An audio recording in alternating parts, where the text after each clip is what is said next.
Hello my dear students, welcome back to my channel Shubham lecturer. तो student, जिसका आप सभी को था इंतजार, फाइनली आज वो वीडियो मैं आपके लिए लेकर आ चुका हूं। बहुत सारे हमारे स्टूडेंट कमेंट कर रहे थे, सर क्लास 12 हिंदी का पेपर कैसा आता है, कैसे हमारे टॉपर हिंदी में 100 में 95 प्लस लेकर आते हैं। आखिर पेपर आता कैसा है? क्या इतना इजी आता है कि बच्चे हिंदी में 98, 99 या 100 लेकर आते हैं जो टॉपर होते हैं? तो आज मैं क्लास 12 हिंदी का एक वायरल मॉडल पेपर आपके लिए लेकर आया हूं, वो भी फुल सॉल्यूशन के साथ। पूरे 100 नंबर के हिंदी के पेपर को आज के इस वीडियो में हम सॉल्यूशन के साथ देखने वाले हैं। ऐसा वीडियो आपको बार बार नहीं मिलेगा, तो कॉपी ले लेना, पेन ले लेना और बैठ जाना हमारे साथ, क्योंकि ये वीडियो है बहुत ज्यादा खास। देखो भैया, पेपर क्या होगा? सबसे पहले जब आपको हिंदी का एक प्रॉपर पेपर दिया जाएगा ना, तो यहां पे आपको रोल नंबर डालना होगा और नाम डालना होगा। अब नाम जो है वो अपने पेपर में लिखना है, कॉपी में गलती से भी नाम मत लिखिएगा, कॉपी में रोल नंबर ही चलता है। फिर देखो यहां पे आपका 2026 हिंदी लिखा रहेगा। समय आपके पास 3 घंटे 15 मिनट रहेंगे। भैया सारे पेपर के लिए समय आपके पास 3 घंटे 15 मिनट ही रहता है। उसके बाद में यहां पे पेपर कोड दिया रहेगा जो आपको अपनी कॉपी में भरना होगा। ठीक है, पूर्णांक आपका पूरे 100 नंबर का होगा। पूरा पेपर मैं सॉल्व कराऊंगा, टाइम भले ही लग जाए, लेकिन इस बार हम आपको टॉपर बनाकर रहेंगे। अगर आपको टॉपर बनना है ना, तो टाइम तो देना पड़ेगा, समय तो देना पड़ेगा। इस टाइम को अपनी पढ़ाई में यूज करो बेटा, ये शॉर्ट और रील देखने से काम नहीं चलने वाला। तो देखो चलिए शुरू करते हैं। बस आप लोग वीडियो को लाइक कर देना, चैनल को सब्सक्राइब कर लेना, और अगर आप चाहते हैं कि मैं ऐसे ही सारे सब्जेक्ट के पेपर विद सॉल्यूशन आपको दूं ना, तो इस वीडियो को आप लोग अगर 1000 लाइक तक पहुंचा देते हैं तो मैं आपको भैया सारे पेपर का सॉल्यूशन दूंगा यहीं पे। ठीक है, चलो सबसे पहले देखो कुछ नोट आपको दिए गए हैं। नोट पैसे वाला नहीं, 500 वाला। ठीक है, देखो नोट। प्रारंभ के 15 मिनट परीक्षार्थियों को प्रश्न पत्र पढ़ने के लिए निर्धारित है, यानी कि 3 घंटे 15 मिनट में से जो स्टार्टिंग के 15 मिनट है ना, वो आपको क्वेश्चन पेपर पढ़ना है। दूसरा, इस प्रश्न पत्र में 2 खंड हैं, दोनों खंडों के सभी प्रश्नों का उत्तर देना अनिवार्य है। हमारा जो ये पेपर है 2 खंड में डिवाइड होता है, खंड का, खंड खा। 50 नंबर का खंड का, 50 नंबर का खंड खा, टोटल 100 नंबर। चलो अब शुरू करते हैं भैया। सबसे पहले हम बात करेंगे अपने खंड का की। तो खंड का में क्या क्या होता है? खंड का पूरे 50 नंबर का आता है। इसमें सबसे पहले आपको हिंदी के बहुविकल्पीय प्रश्न दिए जाएंगे, टोटल 10 नंबर के। 5 हिंदी गद्य साहित्य से, 5 हिंदी पद्य साहित्य से। ठीक है, उसके बाद में गद्यांश, पद्यांश, जीवन परिचय, कहानी, खंड काव्य, ये सब मिलाकर 50 नंबर के आपके खंड का टॉपिक रहेगा। सबसे पहला क्वेश्चन देखो भैया, ये बहुविकल्पीय प्रश्न होगा हिंदी गद्य साहित्य से। 5 क्वेश्चन पहले रहेंगे। ठीक है, देखो फर्स्ट का है, साहित्य सहचर के लेखक कौन है? बताओ साहित्य सहचर के लेखक कौन है? फर्स्ट वाला ऑप्शन आपको बताना है। ठीक है, देखो सबसे पहला है महावीर प्रसाद द्विवेदी, दूसरा हजारी प्रसाद द्विवेदी, तीसरा बाबू गुलाब राय, चौथा महादेवी वर्मा। 4 ऑप्शन आपके पास रहेंगे। भैया साहित्य सहचर के लेखक हमारे हजारी प्रसाद द्विवेदी जी हैं। आप अगर हमारे हिंदी के चैप्टर, आपके 12th में इनका एक चैप्टर है अशोक के फूल, अगर इस चैप्टर को पढ़ोगे ना, तो आपको इनका जीवन परिचय पढ़ना होगा। अब जीवन परिचय, इनका साहित्यिक परिचय पढ़ोगे तो रचनाओं को भी पढ़ना होगा। अब रचनाओं को पढ़ लिया भैया, तो आपका 5 नंबर वहां पे भी कंप्लीट और 1 नंबर यहां पे भी कंप्लीट। एक तीर से 2 निशाना। तो जिस भी लेखक का साहित्यिक परिचय पढ़ें, उनकी रचनाओं को अच्छे से पढ़ लें, उनसे रिलेटेड ऑब्जेक्टिव क्वेश्चंस भी आते हैं। खा वाला क्वेश्चन देख लो बेटा, खा वाला। बालकृष्ण भट्ट द्वारा संपादित पत्रिका कौन सी है? बालकृष्ण भट्ट जी ने कौन सी पत्रिका संपादित की है? कवि वचन सुधा, विशाल भारत, साहित्य संदेश या हिंदी प्रदीप? भैया हिंदी प्रदीप के संपादक बालकृष्ण भट्ट जी हैं। एक एक नंबर का एक एक क्वेश्चन रहेगा, ये भी ध्यान रखना बच्चों। तो बालकृष्ण भट्ट जी ने हिंदी प्रदीप पत्रिका का संपादन किया है। चलो भैया गा वाला क्वेश्चन, हिंदी का प्रथम मौलिक उपन्यास कौन सा है? बहुत इंपॉर्टेंट है, बोर्ड एग्जाम में लगातार ये क्वेश्चन आता है। हिंदी का प्रथम मौलिक उपन्यास कौन सा है? परीक्षा गुरु, आनंद मठ, नाटक या गबन? अरे भैया परीक्षा गुरु जो है ये हिंदी का प्रथम मौलिक उपन्यास है। अब हम क्वेश्चन देख रहे हैं तो आपसे भी एक क्वेश्चन करना है हमें, इतना तो मेरा हक बनता है ना। बताओ परीक्षा गुरु के लेखक कौन है? फटाफट कमेंट करो, जितने भी बच्चे देख रहे हैं ना, आप बताइए परीक्षा गुरु के लेखक आखिर हैं कौन। चलो भैया घा वाला क्वेश्चन देख लो। घा, सरदार पूर्ण सिंह जी किस युग के लेखक हैं? जल्दी बताओ, सरदार पूर्ण सिंह किस युग के लेखक हैं? भारतेंदु युग, छायावाद युग, द्विवेदी युग या प्रगतिवादी युग? भैया सरदार पूर्ण सिंह जी द्विवेदी युग के लेखक हैं। आपका थर्ड ऑप्शन बिल्कुल एब्सोल्युटली राइट होगा। चलो भैया घा हो गया। अंगा नंबर देख लेते हैं। अंगा नंबर ये तो सबको पता होगा शायद। निम्नलिखित में से जयशंकर प्रसाद जी की रचना कौन सी है? देखो जयशंकर प्रसाद जी का हमारे 12th में एक चैप्टर है श्रद्धा मनु, उसी चैप्टर से रिलेटेड ये क्वेश्चन है। क्योंकि जयशंकर प्रसाद जी की रचना कौन सी है? ध्रुव स्वामिनी, आषाढ़ का एक दिन, कुटज या आत्मने पद? भैया ध्रुव स्वामिनी, यही तो जयशंकर प्रसाद जी की रचना है। ठीक है, स्कंदगुप्त, चंद्रगुप्त, अजात शत्रु, ध्रुव स्वामिनी, ये सब इन्हीं की रचना है। कामायनी। ठीक है, चलो भैया अब आते हैं अपने हिंदी पद्य साहित्य पे। दूसरे देखो 5 क्वेश्चन हमारे गद्य साहित्य के हो गए 5 नंबर। अब आते हैं दूसरे क्वेश्चन पे। यहां पे भी 5 क्वेश्चन रहेंगे 5 नंबर के। दूसरे का छायावाद की विशेषता क्या है? छायावाद की विशेषता है, फर्स्ट है इतवृत्तात्मकता, सेकंड है श्रृंगारिक भावना, थर्ड है सौंदर्य और प्रेम, फोर्थ है उपदेशात्मक वृत्ति। तो भैया छायावाद की जो विशेषता है वो सौंदर्य और प्रेम है। छायावादी युग के जो कवि थे, कवि हैं या जो भी है ना, वो उनके कविताओं में ज्यादातर सौंदर्य और प्रेम देखने को मिलता है। हमारे जयशंकर प्रसाद जी भी छायावाद के प्रवर्तक इनको कहा जाता है। ठीक है, चलो भैया खा वाला क्वेश्चन देख लो। खा, निम्नलिखित में से कौन सा ग्रंथ भक्ति काल का है? बताओ इसमें से कौन सा ग्रंथ है जो भक्ति काल का है? पृथ्वीराज रासो, विनय पत्रिका, साकेत या कामायनी? भैया विनय पत्रिका जो है ये भक्ति काल का ग्रंथ है, भक्ति काल की रचना है। ये क्वेश्चन तो शायद आपको बताओ। अब एक क्वेश्चन मैं आपसे फिर से करने वाला हूं, अगर आप पढ़ रहे हो ना तो साथ साथ प्रैक्टिस भी करते चलो। बताओ साकेत किसकी रचना है? फटाफट कमेंट करो, साकेत किसकी रचना है? चलो बच्चों गा वाला क्वेश्चन देख लो। गा वाला क्वेश्चन नंबर गा, प्रयोगवाद के प्रवर्तक कौन है? प्रयोग जैसे छायावाद के प्रवर्तक हमारे जयशंकर प्रसाद जी हैं, वैसे प्रयोगवाद के प्रवर्तक कौन है? निराला, जयशंकर प्रसाद, मैथिली शरण गुप्त या अज्ञे? भैया अज्ञे जी हमारे हैं प्रयोगवाद के प्रवर्तक। इनका पूरा नाम है सच्चिदानंद हीरानंद वात्स्यायन अज्ञे। चलो बेटा घा वाला क्वेश्चन देख लो। अनामिका के रचनाकार हैं, ये क्वेश्चन तो सबको पता होगा। अनामिका के रचनाकार कौन है? अज्ञे, निराला, महादेवी वर्मा या सुमित्रा नंदन पंत? ठीक है, तो इसका राइट आंसर होगा निराला जी। अनामिका के रचनाकार निराला जी हैं। चलो भैया अंगा नंबर क्वेश्चन देखो। रीतिकाल का अन्य नाम क्या है? रीतिकाल को और किस नाम से हम जानते हैं? श्रृंगार काल, स्वर्ण काल, उद्धव काल या संक्रांति काल? भैया रीतिकाल को हम श्रृंगार काल के नाम से भी जानते हैं। 1 नंबर यहां भी कंप्लीट। तो 5 नंबर का ये हिंदी पद्य साहित्य का भी हो गया और टोटल जो बहुविकल्पीय प्रश्न हुए बेटा ना वो 10 नंबर के आपके कंप्लीट हो चुके हैं। लेकिन हम तो पूरे 100 नंबर का पेपर देख रहे हैं, तो इसका मतलब अभी तो पार्टी शुरू हुई है, आगे आगे देखिए होता है क्या। चलो तीसरा क्वेश्चन देख लो। अब आते हैं अपने गद्यांश पे। भैया 10 नंबर का गद्यांश आता है, इसमें होता क्या है? देखो दिए गए गद्यांशों पर आधारित निम्नलिखित प्रश्नों के उत्तर दीजिए। 10 नंबर आपको एक गद्यांश दिया जाएगा, यहां से लेकर देखिए आगे भी है कि नहीं है, शायद होगा आगे भी। देखो यहां से लेकर यहां तक आपको गद्यांश दे दिया गया, ध्यान से समझो, यहां तक आपको गद्यांश दिया गया। इसके नीचे 5 क्वेश्चन रहेंगे इसी गद्यांश से रिलेटेड। एक एक क्वेश्चन के लिए 2-2 नंबर। आपको टोटल 5 क्वेश्चन दिए गए हैं, 10 नंबर आपको इसके लिए मिलेंगे। ठीक है, चलो बेटा हो गया ये। अब इन क्वेश्चन का आंसर कहां मिलेगा? कहां मिलेगा? अरे भैया इन क्वेश्चन का आंसर इसी गद्यांश में ही मिलेगा।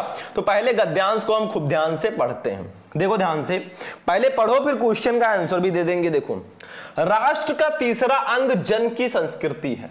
मनुष्यों ने युग युगों में जिस सभ्यता का निर्माण किया है वही उसके जीवन की श्वास प्रश्वास है। बिना संस्कृति के जन की कल्पना कबंध मात्र है। संस्कृति ही जन का मस्तिष्क है। संस्कृति के विकास और अभ्युदय के द्वारा ही राष्ट्र की की वृद्धि संभव है। राष्ट्र के समग्र रूप में भूमि और जन के साथ साथ जन की संस्कृति का महत्वपूर्ण स्थान है। ठीक है, आगे देख लो और भी पढ़ लेते हैं। यदि भूमि और जन अपनी संस्कृति से विरहित कर दिए जाएं तो राष्ट्र का लोप समझना चाहिए। जीवन के बिटप का पुष्प संस्कृति है। संस्कृति के सौंदर्य और सौरभ में ही राष्ट्रीय जन के जीवन का सौंदर्य और यश अंतर्निहित है। ज्ञान और कर्म दोनों के पारस्परिक प्रकाश की संज्ञा संस्कृति है। भैया ये किस चैप्टर का है, कोई पहचान पाया? एक चीज और ध्यान रखना, इसी के नीचे एक और गद्यांश रहेगा, वो नहीं पता तो ये वाला आप कर सकते हैं सेम, दोनों में से एक ही करना है। तो ये किस चैप्टर का है, कोई बताएगा मुझे? अब इस गद्यांश में अगर आप लोग देखोगे तो क्या आया है, राष्ट्र कई बार आया, ये राष्ट्र हो गया। ठीक है, और बहुत सारे राष्ट्र इसमें आए हैं, ये देखो ये राष्ट्र हो गया, ये राष्ट्र हो गया। ठीक है, तो ये राष्ट्र कई बार आया है, तो ये राष्ट्र का स्वरूप चैप्टर का गद्यांश है और इसके लेखक हैं वासुदेव शरण अग्रवाल जी। आपको ये पता होना चाहिए कि किस चैप्टर के लेखक कौन है। ठीक है बेटा, चलो अब इसका क्वेश्चन क्या है, ध्यान से समझो, एक एक क्वेश्चन का हम आंसर देंगे। सबसे पहला क्वेश्चन है, उपयुक्त गद्यांश के पाठ और लेखक का नाम लिखिए। भैया पाठ का नाम राष्ट्र का स्वरूप, लेखक का नाम वासुदेव शरण अग्रवाल हो गया, या आप संदर्भ के रूप में भी लिख सकते हैं। 2 नंबर कंप्लीट। पहचानना आना चाहिए गद्यांश किस पाठ का है। दूसरा, रेखांकित अंश की व्याख्या कीजिए। आपको क्या करना है, देखो ध्यान से, ये जो दिया गया है ना, जिसके नीचे जिन लाइनों के नीचे रेखाएं हैं ना, इसकी अपनी भाषा में व्याख्या कर देनी है। मतलब हिंदी का हिंदी में ही व्याख्या, थोड़ा बहुत एक्सचेंज करके लिख देना बेटा, नंबर पूरा मिल जाएगा। हल्का फुल्का अगर 2 लाइन में है तो अब 4-5 लाइन में लिख दो, बना बना के नंबर भर भर के मिलेगा। चलो तीसरा क्वेश्चन देखते हैं। बस ऐसे ही कुछ ट्रिक मैंने आपको गद्यांश का वीडियो प्रोवाइड करा दिया, आप लोग सर्च करना यूट्यूब पे क्लास 12 हिंदी इंपॉर्टेंट गद्यांश शुभम लेक्चरर, आपको वीडियो मिल जाएगा, मैंने सॉल्व करना सिखाया। तीसरा, राष्ट्र के समग्र रूप में भूमि और जन के साथ साथ किसका महत्वपूर्ण स्थान है? तो देखो इसका सीधा सीधा आंसर दिया है, सीधा सीधा आंसर इसका दिया होगा इसी में। देखो ये देखो सीधा सीधा आंसर दिया है, वही सेम लाइन लिखा है, राष्ट्र के समग्र रूप में भूमि और जन के साथ साथ जन की संस्कृति का महत्वपूर्ण स्थान है। यही उठाकर लिख दो। नहीं ढूंढ पा रहे हो भैया तो क्वेश्चन के अंदर जो कीवर्ड है ना, उसी कीवर्ड को इसमें ढूंढो, जहां मिल जाए बस उठाकर लिख दो भैया, नंबर मिल गया भर भर के। और ये तो सीधा सीधा आंसर दिया, 2 नंबर कंप्लीट। चौथा क्वेश्चन, कब राष्ट्र का लोप समझना चाहिए? कब राष्ट्र का लोप समझना चाहिए? तो देखो यहां पे जो राष्ट्र का लोप है ना, ये कीवर्ड है। अब इस गद्यांश में अगर आप लोग राष्ट्र का लोप समझेंगे, ढूंढेंगे तो आपको मिल जाएगा। ये देखो सीधा सीधा लिखा है, इस लाइन में आपका आ चुका है राष्ट्र का लोप, तो यही लाइन उठाकर लिख दो। यदि भूमि और जन अपनी संस्कृति से विरहित कर दिए जाएं तो राष्ट्र का लोप समझना चाहिए। बस इतना उठाकर लिख दो, 2 नंबर आपका बिल्कुल 100% फिक्स है। भैया जो स्टार्टिंग के 2 क्वेश्चन है ना, देखो ध्यान से, जो स्टार्टिंग के 2 क्वेश्चन है, इसका आंसर अगर आप लिख ले गए तो बाकी तीनों क्वेश्चन का आंसर गद्यांश में ही मिल जाता है।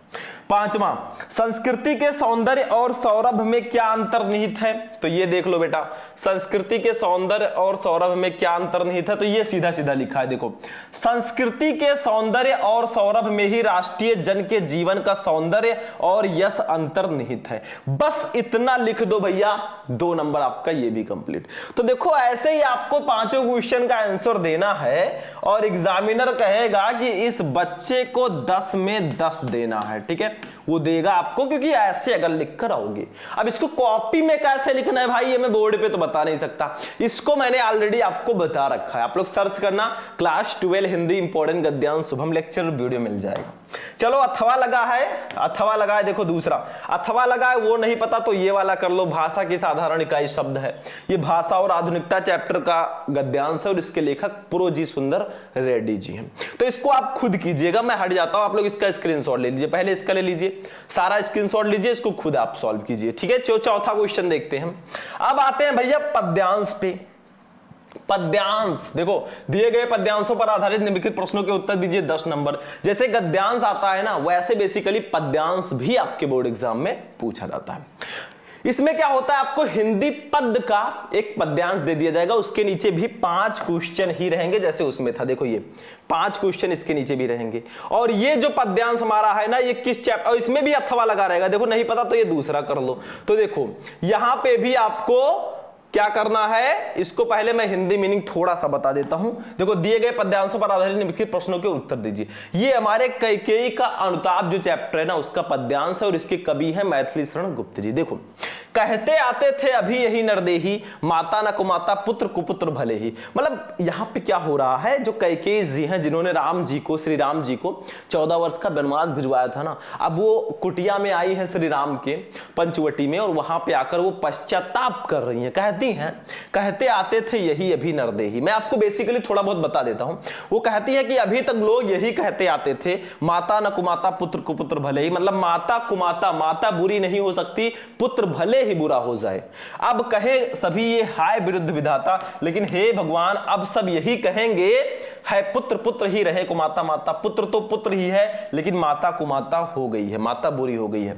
फिर वो कहती है बस मैंने इसका वाह मात्र ही देखा। वो कहती है मैंने अपने पुत्र भरत का सिर्फ बाहरी शरीर ही देखा, दृढ़ हृदय ना देखा, मृदुल गात्र ही देखा। मतलब उसके दृढ़ हृदय को नहीं देखा, उसके कोमल शरीर को ही देखा। परमार्थ ना देखा, पूर्ण स्वार्थ ही साधा। मतलब दूसरों का हित मैंने नहीं देखा, बस खुद का स्वार्थ ही मैंने साधा। इस कारण ही तो हाय आज यह बाधा, और इसी कारण ही आज ये बाधा उत्पन्न हुई है। युग युग तक चलती रहे कठोर कहानी, युगों युगों तक ये कहानी चलती रहेगी। रघुकुल में थी एक अभागिन रानी, कि रघुकुल में भी एक ऐसी अभागिन रानी थी, जन्म जन्म में सुने जीव या मेरा, धिक्कार उसे था महास्वार्थ ने घेरा। कि जन्म जन्मांतर तक मेरे प्राण यही सुनते रहेंगे कि धिक्कार है ऐसी रानी को जिसको महास्वार्थ ने घेर कर ऐसा अनुचित कर्म कराया। ये हमारे कैकेयी का अनुताप जो चैप्टर है ना, उसी का है। कैकेयी जी ये सारी लाइनें कहती हैं। आगे देखो क्वेश्चन, फर्स्ट क्वेश्चन, उपयुक्त पद्यांश के शीर्षक और कवि का नाम लिखिए। भैया शीर्षक का नाम कैकेयी का अनुताप, कवि का नाम मैथिली शरण गुप्त। दूसरा, रेखांकित अंश की व्याख्या कीजिए। ये जो रेखांकित अंश आपको दिख रहे हैं बेटा ना, ऊपर देखो ये 2 लाइनें, इसकी व्याख्या कर देनी है अपनी भाषा में, हिंदी मीनिंग इसमें पता होना चाहिए। तीसरा, पद्यांश के अनुसार आज तक लोग क्या कहते आए हैं। पद्यांश के अनुसार आज तक लोग कहते आए हैं कि माता कुमाता नहीं हो सकती, पुत्र भले ही कुपुत्र हो जाए। मतलब माता बुरी नहीं हो सकती, पुत्र बुरा हो सकता है। चौथा, किसने प्रायश्चित किया है कि मैंने पुत्र का कोमल शरीर ही देखा, उसका दृढ़ हृदय नहीं देखा। तो भैया कैकेयी जी ने प्रायश्चित किया है कि मैंने पुत्र का कोमल शरीर ही देखा, उसका दृढ़ हृदय नहीं देखा। पांचवा, इन पंक्तियों में कैकेयी को किस बात पर पश्चाताप हो रहा है। तो इन पंक्तियों में कैकेयी जी को इस बात पर पश्चाताप हो रहा है जो उन्होंने श्री राम जी को 14 वर्ष का वनवास भिजवाया, और साथ में यह भी कि जो उन्होंने भरत के कोमल शरीर को ही देखा, उसके दृढ़ हृदय को नहीं देखा। ठीक है, बस यही लिख देना, काम हो जाएगा। नहीं पता बेटा तो अथवा लगा है, ये आप अभिनव मनुष्य वाला कर सकते हैं। देखो ये, सावधान मनुष्य यदि विज्ञान है तलवार तो इसे दे फेंक, तजकर मोह स्मृत के पार हो चुका है सिद्ध है तू शिशु अभी अज्ञान, फूल काटो की तुझे कुछ भी नहीं पहचान, खेल सकता तू नहीं ले हाथ में तलवार, काट लेगा अंग तीखी है बड़ी ये धार। ठीक है, ये आपका गद्यांश पद्यांश है, ये अभिनव मनुष्य का। ठीक है, इसको कर सकते हैं। 5 क्वेश्चन इसके नीचे भी रहेंगे। चलो अब आगे बढ़ते हैं। 5वां क्वेश्चन आता है बेटा साहित्यिक परिचय। लेखक का साहित्यिक परिचय पहले, फिर कवि का। देखो, निम्नलिखित में से किसी एक लेखक का साहित्यिक परिचय देते हुए उनकी प्रमुख रचनाओं का उल्लेख कीजिए। 5 नंबर। और ये जो तीनों लेखक हैं, आचार्य हजारी प्रसाद द्विवेदी, हरिशंकर परसाई, वासुदेव शरण अग्रवाल, अगर इन तीनों का साहित्यिक परिचय आपने पढ़ लिया, मैं गारंटी लेता हूं 5 नंबर आपका कोई काट ही नहीं सकता। एक और पढ़ लोगे अगर प्रो जी सुंदर रेड्डी जी का, तब तो आपका 100% फिक्स है। अभी भी 100% फिक्स है, लेकिन तब आपका एकदम स्ट्रांग हो जाएगा। ठीक है, तो इन तीनों को आप पढ़ लो, 5 नंबर कंप्लीट। मैंने साहित्यिक परिचय पर एक पूरा वीडियो बना रखा है, जिसमें मैंने लेखक और कवि दोनों का साहित्यिक परिचय एक ही वीडियो में बताया। 6 जीवन परिचय जो है ना, मैंने एक वीडियो में बताया।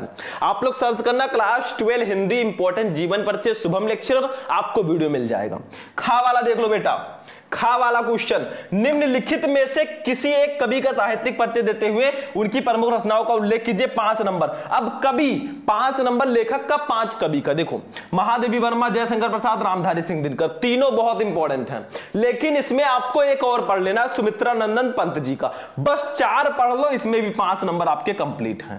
कैसे इसको लिखना है ये सब मैंने एक पार्टिकुलर वीडियो में बताया, आप लोग सर्च करना क्लास 12 हिंदी इंपॉर्टेंट जीवन परिचय शुभम लेक्चरर, आपको वीडियो मिल जाएगा, जाकर देख लेना। अब आते हैं भैया कहानी पे। 100% फिक्स टॉपिक है कहानी। देखो 6 नंबर टॉपिक, ध्रुव यात्रा अथवा बहादुर कहानी का सारांश लिखिए। 5 नंबर। नहीं पता है तो अथवा लगाए। पंचलाइट अथवा बहादुर यात्रा कहानी के नायक का चरित्र चित्रण कीजिए। 5 नंबर। समय शब्द सीमा 80।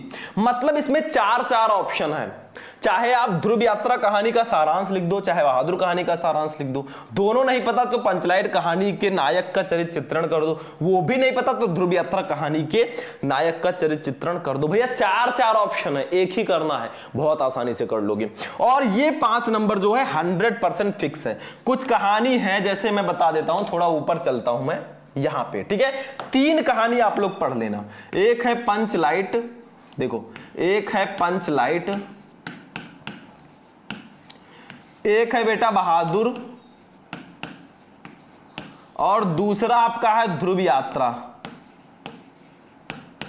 ध्रुव यात्रा। इन तीनों कहानी को अगर आप उद्देश्य और सारांश पढ़ लेते हो ना, 5 नंबर कोई काट ही नहीं सकता, लिख कर ले लो। तो आप इन्हीं तीनों कहानी को पढ़ लो, आपका 100% फिक्स हो जाएगा 5 नंबर, और तीनों को मैं बताऊंगा। चलो अगला टॉपिक देखते हैं। एक टॉपिक ऐसा, स्वपठित खंड काव्य। जैसे हम उत्तर प्रदेश से हैं तो उत्तर प्रदेश में कई जिले हैं, तो कुछ जिलों में दूसरा है, कुछ जिलों में दूसरा। यही एक टॉपिक है जो अलग अलग जिलों में लगभग अलग अलग होता है। देखो फातिमा, स्वपठित खंड काव्य के आधार पर किसी एक खंड के एक प्रश्न का उत्तर दीजिए। शब्द सीमा 80। 5 नंबर आपको मिलेंगे। देखो सबसे पहले देखो, फिर से एक बार लिख गया है तो इससे हमें कोई दिक्कत नहीं है। का वाला क्वेश्चन देखो, मुक्त यज्ञ। किसी जिले में मुक्त यज्ञ होगा तो आप मुक्त यज्ञ, अगर आप देखो मुक्त यज्ञ किसी किसी जिले में रहता है, किसी जिले में सत्य की जीत रहता है। आप जिस जिले में है वो आप कमेंट कर दीजिएगा। रश्मि रथी, आलोक वृत्त, त्यागपति, श्रवण कुमार। मतलब इसमें क्या होता है, जिला वाइज होता है। कुछ जिलों में श्रवण कुमार है, कुछ जिलों में त्यागपति है, कुछ जिलों में रश्मि रथी है, कुछ जिलों में आलोक वृत्त है। आप किस जिले से हैं और आपके जिले में कौन सा खंड काव्य है, कमेंट कर देना। अगर खंड काव्य नहीं पता, बस जिले का नाम कमेंट कर देना, खंड काव्य मैं बता दूंगा। ये 5 नंबर आपको खुद से प्रिपेयर करना होता है। तो हमारा जो 50 नंबर का पेपर है खंड का, वो यहीं पर फिनिश होगा। देखो 10 नंबर का बहुविकल्पीय, 10 नंबर का गद्यांश, 10 नंबर का पद्यांश, 10 नंबर का जीवन परिचय, 5 नंबर की कहानी, 5 नंबर का खंड काव्य, टोटल 50 नंबर का पेपर हो चुका। अब हम अपने खंड खा पे चलेंगे बेटा। खंड का कंप्लीट हुआ। चलिए आगे बढ़ते हैं और अपने खंड खा को देखते हैं। अब देखो स्टूडेंट, हमारा जो खंड खा है ना, ये है बेटा खंड खा। अब खंड खा भी आता है टोटल 50 नंबर का, तो इसको भी हम कैसे मिस कर सकते हैं। तो खंड खा में सबसे पहले रहेगा हिंदी संस्कृत का गद्यांश। देखो 8वां क्वेश्चन है, दिए गए गद्यांशों में से किसी एक का संदर्भ हिंदी में अनुवाद कीजिए। 7 नंबर। मतलब आपको संदर्भ के साथ हिंदी में अनुवाद करना है, 7 नंबर आपको मिल जाएगा। कुछ चैप्टर्स हैं जो बहुत इंपॉर्टेंट है, जैसे आपकी जातक कथा, संस्कृत भाषा या महत्वम, पंचशील सिद्धांता, महामना मालविया। ये 4 चैप्टर अगर आप पढ़ लोगे हिंदी मीनिंग के साथ ना, ये 7 नंबर आपका 100% फिक्स है। देखो जैसे कहा है, धन्य अयं भारत देश यत्र समुल्लस जन्म पावनी, भव्य भावत भावनी, शब्द संदोह प्रसोनी, सुर भारती। ये हमारे भैया संस्कृत भाषा या महत्वम चैप्टर का क्वेश्चन है। अब यहां से लेकर यहां तक आपको दे दिया गया। अब क्या करना है, आपको पहले इसका संदर्भ लिखना है, ये किस पाठ से है, ठीक है, और इसके लेखक कौन है। संदर्भ, सॉरी लेखक नहीं लिखना है, इसमें लेखक नहीं होते, आपको किस पाठ से है संदर्भ में लिख देना है और इसका हिंदी में अनुवाद कर देना है। 7 नंबर आपका फिक्स हो जाएगा। ठीक है, कुछ चैप्टर जो मैंने बताए उस चैप्टर के सार, उस चैप्टर को पूरी तरह पढ़ लेना, 7 नंबर फिक्स। नहीं पता है तो देखो, ये तो हमारा हो गया संस्कृत भाषा या महत्वम चैप्टर का। और ये देखो अतीते प्रथम कल्पे चतुष्पादा सिंहम राजानुकुर्वन, ठीक है, ये हमारे जातक कथा का एक नृत्य जातकम शीर्षक है, ये उससे लिया गया। तो मैंने आपको चैप्टर जो है इंपॉर्टेंट बता दिए हैं, आप लोग जाकर उसको देख लीजिएगा, आपका भैया नंबर फिक्स हो जाएगा। मतलब ये 4 चैप्टर जो मैंने बताया, जातक कथा, संस्कृत भाषा महत्तम, महामना मालवीय, पंचशील सिद्धांता, इन चारों चैप्टर को पढ़ लो भैया, ये नंबर आपका 100% फिक्स है। खा वाला देख लो, इसको बोलते हैं संस्कृत का श्लोक, और ये 100% फिक्स है, 100% फिक्स मैं लिख कर दे दूंगा स्टॉम्प पेपर पे, ठीक है। ये 7 नंबर जो है आपका 100% फिक्स होता है। देखो ध्यान से, दिए गए पद्यांशों या श्लोकों में से किसी एक का ससंदर्भ हिंदी में अनुवाद कीजिए। 7 नंबर, ये आपका जो है किस चैप्टर से, एक चैप्टर है आपके संस्कृत में सुभाषित रत्नानी, सुभाषित रत्नानी, इस पूरे चैप्टर में सिर्फ और सिर्फ श्लोक ही हैं। अगर इस पूरे चैप्टर को पढ़ लोगे ना भैया 7 नंबर फिक्स है 100%। इस चैप्टर से एक श्लोक आता ही आता है। बाकी 1-2 चैप्टर हैं जिसमें एक श्लोक है। देखो श्लोक वाला चैप्टर और नहीं है, बस 1-2 चैप्टर हैं जिसमें एक श्लोक है, उसको पढ़ लेना भैया 7 नंबर कोई काट ही नहीं सकता, ये सीक्रेट है। देखो ये है ना चौरहार्यम, नाचा राजहार्यम, ना भ्रांत्र भाज्यम, नाचा भारकारी, बेये कृते वर्धत एवं नित्यम, विद्याधनम सर्वधन प्रधानम। भैया ये हमारे सुभाषित रत्नानी चैप्टर का पद्यांश है। तो इस पूरे चैप्टर को पढ़ लेना, बाकी जो 2-3 चैप्टर है उसमें एक श्लोक है, उसको पढ़ लेना, आपका 7 नंबर कंप्लीट। नहीं पता तो अथवा लगा रहेगा। ये देखो जयंतिते महाभागा जन सेवा परायणा, जरा मृत्यु भयम नास्ति एसाम कीर्ति तमोह क्वाचिता, ये महामना मालवीय का है। अब देखो ध्यान से एक चीज समझो, महामना मालवीय में सिर्फ एक ही श्लोक है, इसको पढ़ लो, और भी एक आध चैप्टर है जिसमें एक श्लोक है, उसको पढ़ लो, हो गया भैया 7 नंबर कंप्लीट। ये 100% फिक्स टॉपिक है। चलो आते हैं हिंदी व्याकरण पे, आ जाते हैं मुहावरे एवं लोकोक्तियां। देखो ये बहुत इजी होता है। देखो निम्नलिखित मुहावरों और लोकोक्तियों में से किसी एक का अर्थ लिखते हुए वाक्य प्रयोग करो, 2 नंबर। अब भैया 4 दिए हैं, किसी एक का अर्थ लिखकर वाक्य प्रयोग करना है, कर सकते हो कि नहीं? 4 में से एक करना है। जैसे होश उड़ जाना मतलब अत्यधिक घबरा जाना, ठीक है। खा, अंधे की लकड़ी होना मतलब एकमात्र सहारा होना। अब वाक्य प्रयोग में आप क्या लिख सकते हो? मोहन अपने माता पिता के अंधे की लकड़ी है, बस इतना लिख दो भैया, नंबर आपको 2 मिल गया। गा, आम के आम गुठलियों के दाम मतलब दोहरा लाभ, ठीक है। घा, दाल में काला होना मतलब कुछ गड़बड़ होना। संजय भाई आजकल सड़कों पर तुम रात भर घूमते रहते हो, जरूर में दाल में कुछ काला, ऐसे लिख देना, काम हो जाएगा। चलो भैया 10 नंबर टॉपिक पे आ जाते हैं। अपठित गद्यांश देखो ध्यान से, निम्नलिखित गद्यांश को पढ़कर नीचे दिए गए प्रश्नों के उत्तर दीजिए 5 नंबर। ये आपका एक अपठित गद्यांश है, देखो जो आपके चैप्टर में नहीं मिलेगा। इतना आपको गद्यांश पढ़ना है और इसके नीचे 3 क्वेश्चन है, इसका आंसर देना है। चलो बेटा थोड़ा सा पढ़ते हैं और थोड़ा सा आंसर देते हैं। देखो पहले मैं आपको अपनी सबसे बड़ी विशेषता बताता चलूं। मेरी 3 गतियां होती हैं, दान, भोग और नाश। इसलिए समझदार लोग मेरा अर्जन करने के बाद जी खोलकर मुझे दान करते हैं। दान करने में असमर्थ लोग मेरा जी भरकर उपयोग करते हैं। जो लोग ना मेरा दान करते हैं और ना मेरा भोग करते हैं, उनके पास मैं अधिक दिनों तक नहीं रह पाता। या तो चोर डाकू या फिर आयकर अधिकारी मुझे पाताल से भी ढूंढ निकालते हैं। मेरी कमी यदि कई प्रकार की समस्याओं का कारण बनती है तो मेरी अधिकता भी कम नुकसानदायक नहीं होगी। इसलिए मेरे प्रयोग में मनुष्य को सावधानी बरतनी चाहिए। भैया पैसे की बात की जा रही है, धन की। अगर धन आपके पास नहीं है तो भी आपको प्रॉब्लम होगी, बहुत ज्यादा है तो भी सोचोगे कहां रखें, कहीं इनकम टैक्स वाले ना रेड कर दें, कहीं चोर डाकू न उठा ले जाएं। तो धन की बात हो रही है, तो फर्स्ट क्वेश्चन आपका होगा उपयुक्त गद्यांश के वक्ता का नाम लिखिए। अरे भैया वक्ता का नाम धन है, यहां पे धन की बात की जा रही है। जो वक्ता है ना, जो खुद कह रहा है अपनी विशेषता, वो धन है। खा, वक्ता की कौन कौन सी गतियां होती हैं? तो देखो वक्ता की 3 गतियां होती हैं, यहां पे सीधा सीधा लिखा है। देखो ये वक्ता की 3 गतियां होती हैं, दान, भोग और नाश, बस इतना लिख दो, ठीक है। 2 नंबर आपका ये भी कंप्लीट, मतलब ये 5 नंबर का आता है। समझ लो कि 1 नंबर ये आपको दे देगा, 2 नंबर ये आपको दे देगा और 2 नंबर आपको ये दे देगा। देखो तीसरा, गा, वक्ता की अधिकता से दान या भोग ना करने पर क्या परिणाम होता है? तो भैया अगर दान या भोग नहीं करोगे ना तो क्या होगा जानते हो? ये देखो, जो लोग ना मेरा दान करते हैं और ना मेरा भोग, उनके पास मैं अधिक दिनों तक नहीं रह पाता। या तो चोर डाकू या फिर आयकर अधिकारी मुझे पाताल से भी ढूंढ निकालते हैं। बस इतना लिख दो बेटा, नंबर मिल गया। तो सारे क्वेश्चन का आंसर आपको गद्यांश में ही मिलेगा। 5 नंबर कंप्लीट। फिर भी नहीं पता है तो आपको ऑप्शन मिलेंगे। हिंदी क्यों इजी हो जाता है? क्योंकि हिंदी में आपको हर एक क्वेश्चन में अप्रॉक्स ऑप्शंस मिलते हैं। ये नहीं पता इसको कर लो, ये नहीं पता इसको कर लो, ठीक है। चलो वो नहीं पता है तो आप क्या करो, देखो ध्यान से, आप इस वाले गद्यांश को कर लो। ये देखो इसको पढ़ो इतना और इसके नीचे जो 3 क्वेश्चन है इसका आंसर दो। चलो अब हम चलते हैं शब्द युग्म पे।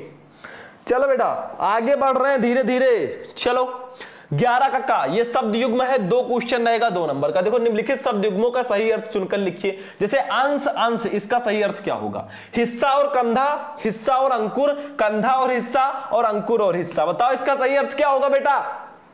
तो इसका जो राइट आंसर होगा वो हो जाएगा सा वाला, कंधा और हिस्सा। इस अंश का मतलब कंधा, इस अंश का मतलब हिस्सा, तो सा वाला ऑप्शन आपका बिल्कुल सही होगा। जो पहले है उसका आंसर पहले होगा, जो बाद में उसका आंसर बाद में होगा। दूसरा देखो आपके आंखों के सामने ये रहा स्क्रीन पे, दूसरा बात वात, इसका सही अर्थ क्या होगा? बातें और हवा, रोग और दवा, वायु और विकार, विचार और विकार। भैया ये तो सिंपल सा है, इसका आ वाला ऑप्शन सही होगा, बातें और हवा। बात का मतलब होता है बातें और इस वात का मतलब होता है हवा, तो आ वाला ऑप्शन आपका बिल्कुल करेक्ट होगा।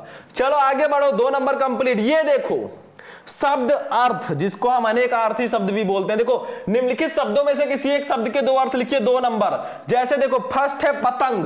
पतंग को हम किन किन नामों से जानते हैं? पतंग को हम विष्णु पक्षी लिख सकते हैं, ठीक है। नाग, नाग को हम हाथी और सर्प लिख सकते हैं, हाथी और सांप। वर, वर को दूल्हा और श्रेष्ठ लिख सकते हैं। बस यही आपको किसी एक का 2 अर्थ लिखना है, मैंने तीनों का बता दिया। इन तीनों में से कोई एक ही करना है बेटा, ये देखो, ठीक है। चलो आगे बढ़ो। अनेक शब्दों के लिए एक शब्द देखो, निम्नलिखित वाक्यांशों के लिए एक शब्द का चयन करके लिखिए। जैसे फर्स्ट है जिसका कोई शत्रु पैदा ही ना हो, उसको क्या कहेंगे? अजेय, अजात शत्रु, अजन्मा या अनंत। भैया जिसका कोई शत्रु पैदा ही ना हो उसको अजात शत्रु बोलेंगे। जिसका कोई दुश्मन ही ना हो, जिसका कोई शत्रु ही ना हो, वो अजात शत्रु होगा। चलो दूसरा क्वेश्चन देखो, जो बहुत कम जानता हो, जो बहुत कुछ जानता हो, उसको क्या बोलेंगे? बहुज्ञ, सर्वज्ञ, बहुश्रुत या बहुपठ। तो इसको तो भैया देखना पड़ेगा। सर्वज्ञ जो सब कुछ जानता हो या बहुत कुछ जानता हो, उसको हम सर्वज्ञ बोलेंगे। चलो बेटा वाक्य संशोधन पे आ जाते हैं। ये देखो वाक्य में गलती होगी, सही करके लिखो। निम्नलिखित में से किन्हीं 2 वाक्यों को शुद्ध करके लिखिए, 2 नंबर। जैसे फर्स्ट है मैं भोजन कर लिया हूं, नहीं मैंने भोजन कर लिया है, ये सही होगा। आप लोग लिख लीजिएगा मैंने भोजन कर लिया। दूसरा क्या मेरा तौलिया सूख गया, ये सही है। तीसरा मैं कलम के साथ लिखता हूं, नहीं बेटा मैं कलम से लिखता हूं, के साथ के जगह पर से कर देना। चौथा मेरा बड़ा भाई आ रहा है, नहीं मेरे बड़े भाई आ रहे हैं। थोड़ा रेस्पेक्ट दो भाई, बड़े भाई हैं तो मेरे बड़े भाई आ रहे हैं, बस हो गया। तो चारों में से कोई एक ही, सॉरी 4 में से कोई 2 करना था आपको, मैंने चारों बता दिया। अब आते हैं भैया अपने 100% फिक्स टॉपिक पे। 6 नंबर जो आपका 100% फिक्स है वो है रस छंद अलंकार। देखो ये 12 का हास्य रस अथवा वीर रस की परिभाषा उदाहरण सही लिखिए, 2 नंबर। अलंकार में रूपक अथवा उपमा अलंकार का लक्षण उदाहरण सही लिखिए, 2 नंबर।